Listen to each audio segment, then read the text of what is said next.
آئینہ حق ہے شاہ ابرار کا چہرہ۔ جناب والا، جس نے حضور علیہ الصلوۃ والسلام کو دیکھا، آقا کی زیارت فرمائی، تو پھر اس نے حضور کی زیارت، حضور کا کردار، حضور کو دیکھنا انہیں اللہ تک پہنچانے کا سبب بنا۔ حضور علیہ الصلوۃ والسلام نے اعلان نبوت فرمایا اور کوہ صفا پر قریش کے چند لوگوں کو، سرداران کو اکٹھا کیا، اور حضور علیہ الصلوۃ والسلام نے آغاز تبلیغ فرمایا۔ سب سے پہلی تبلیغ اسلام کی، شریعت کی، دین مصطفیٰ صلی اللہ علیہ وسلم کی کوہ صفا پر ہوئی۔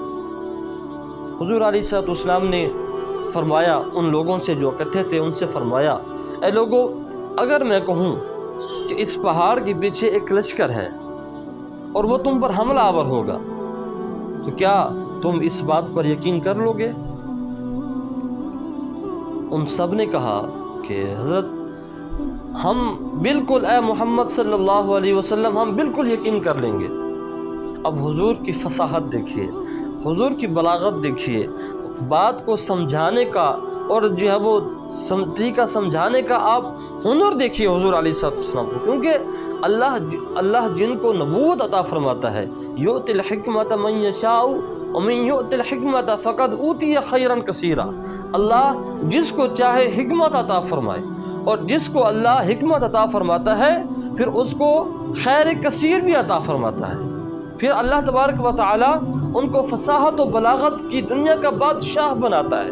ان سے بڑا فصیح کوئی نہیں ہوتا، ان سے بڑا بلیغ کوئی نہیں ہوتا۔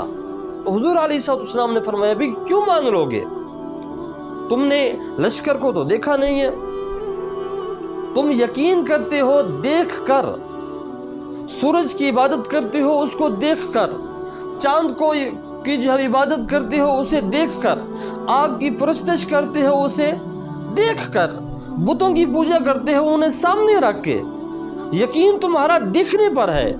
تم ادھر کیسی بات کر رہے ہو کہ دیکھا بھی نہیں ہے اور کہتے ہو ہم یقین کر لیں گے؟ انہوں نے کہا، اے محمد صلی اللہ علیہ وسلم، ہم نے لشکر کو تو نہیں دیکھا، لیکن ہم نے 40 سال آپ کی زندگی کو دیکھا ہے، آپ کے فرمان کو دیکھا ہے، آپ کے کردار کو دیکھا ہے۔ ہم نے اس زبان سے کبھی غلط بات نکلتے ہوئے نہیں دیکھی، اس لیے آپ کو مان کر، کیونکہ خبر پر یقین کرنے کے لیے مخبر پر یقین ہونا ضروری ہے۔ اب اللہ ایک ہے، یہ خبر ہے، اب اس خبر کو ماننے کے لیے مخبر پر یقین ہونا ضروری ہے۔ کہنے والا کون ہے اس پر یقین کامل ہونا ضروری ہے، پھر پتہ چلے گا کہ بھی یہ بندہ بات سچ کر رہا ہے، یہ سچ بولتا ہے۔ حضور علیہ السلام نے فرمایا، اے لوگو، جس طرح لشکر کو بغیر دیکھے مان رہے ہو مجھ پہ یقین کر کے، مجھے مان کر لشکر کو مان رہے ہو، اے لوگو ویسے ہی مجھے مان کر اللہ کو مان لو، اللہ کو وحدہ لا شریک مان لو، وہ ایک ہے، اس کا کوئی معبود نہیں، اس کا کوئی شریک نہیں، اس خدا کو مان لو۔ جب لوگوں نے یہ سنا تو کچھ لوگ تھے جنہوں نے انکار کیا۔ ابو لہب تھا جس نے ہاتھ اٹھائے اور اس نے جو ہے وہ کلمات غلط جو ہے وہ استعمال کیے۔ اب اس کے ہاتھ اٹھانا تھے۔ حضور علیہ السلام نے کبھی کسی کے لیے بد دعا نہیں فرمائی، حضور کی یہ رحمت للعالمین کا تقاضا ہے کہ حضور نے کسی کے لیے جو ہے وہ بد دعا نہیں کی۔ اب ابو جہل نے کہا معاذ اللہ کہ اے محمد صلی اللہ علیہ وسلم، تو برباد ہو جائے، اسی لیے تو نے ہمیں یہاں پر اکٹھا کیا۔ اس نے ہاتھ کھڑے کیے، اب اس نے بد دعا حضور کو دی۔ اب اللہ نے اس بد دعا کا بدلہ اس بد دعا کا جو ہے وہ بدلہ اللہ نے پوری قرآن کی سورت اتار کر فرمایا، تبت یدا ابی لہب وتب، اے ابو لہب، یہ جو تو نے ہاتھ اٹھائے ہیں نا میرے حضور کی جانب، میرے نبی کی جانب، میرے نبی کو برا بھلا کہنے کے لیے جو تو نے ہاتھ استعمال کیے ہیں، یہ تیرے دونوں ہاتھ ٹوٹ جائیں۔ اللہ اکبر، یہ تیرے دونوں ہاتھ ٹوٹ جائیں۔ تو میرے نبی کی طرف ہاتھ بلند کرتا ہے، ان کی طرف جو ہے وہ بے ادبی اور گستاخی کے لیے ہاتھ اٹھاتا ہے۔ اور اے ابو جہل، حضور اللہ تبارک و تعالی نے قرآن کی آیات کے اندر فرمایا، تو کہتا ہے میرا نبی محمد صلی اللہ علیہ وسلم کو کہتا ہے کہ یہ برباد ہو جائیں، اے ابو لہب تو برباد ہو جائے۔ اس نے بد دعا حضور کو دی، گستاخی حضور کو کی، لیکن اللہ نے اس گستاخی کا بدلہ اللہ نے قرآن کے اندر جو ہے وہ ابو جہل کو دیکھ کر فرمایا کہ تو برباد ہو جائے۔ اللہ فرما رہا ہے کہ ہم وہ ہاتھ ہی کاٹ دیں گے، میرا ذوق اور وجدان کہتا ہے۔ اور اس آیات قرآنی کا مفہوم اگر دیکھا جائے تو اللہ فرماتا ہے ہم وہ ہاتھ ہی کاٹ دیں گے جو میرے نبی کی عزت پر جو ہے وہ حرف آنے کا جو ہے وہ بلند کیا جائے، جو میرے نبی کی شان میں گستاخی کے لیے ہاتھ بلند ہو، ہم وہ ہاتھ ہی کاٹ دیں گے۔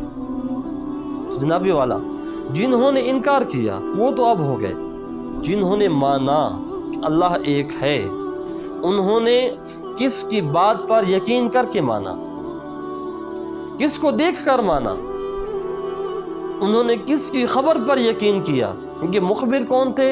حضور علیہ السلام۔ حضور فرما رہے ہیں کہ اللہ ایک ہے، اللہ ایک ہے خبر ہے، اور خبر کون دے رہا ہے؟ خبر دینے والے کو مخبر کہا جاتا ہے۔ اسی لیے انہوں نے پہلے مخبر کو مانا پھر خبر کو مانا۔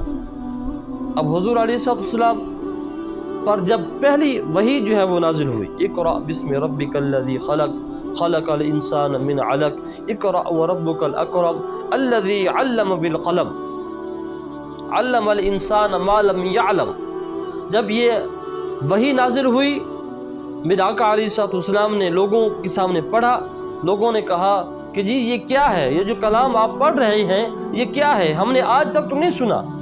تاجدار مدینہ علیہ السلام نے فرمایا کہ یہ قرآن ہے، یہ قرآن ہے۔ اب جنہوں نے قرآن کو قرآن مانا، انہوں نے پہلے مصطفیٰ کو مانا یا قرآن کو مانا؟